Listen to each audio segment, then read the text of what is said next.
Hello, I'm Tim Voskuhl, Program Enhancement and Accountability Consultant here at Kent ISD.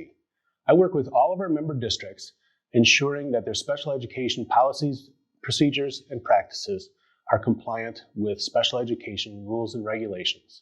We also work as part of a team to identify and implement best practices.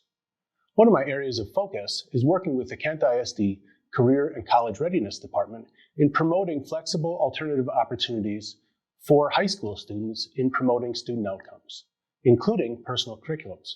Before we get into the what of personal curriculums, I'd like to start with the why.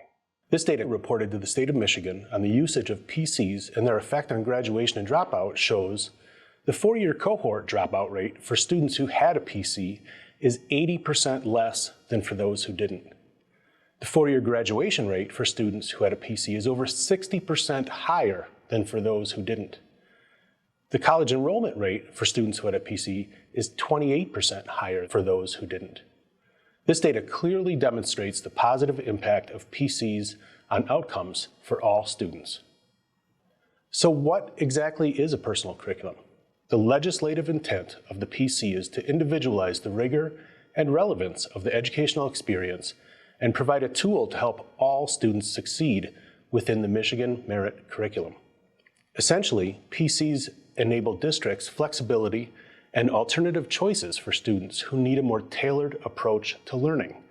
It truly is a personalized high school curriculum, maximizing student strengths to modify the MMC to enable the student to reach their post-secondary vision and goals. We've created several resources and tutorial videos for your reference that can be found on our Kent ISD Special Education site under the Instruction and Assessment tab.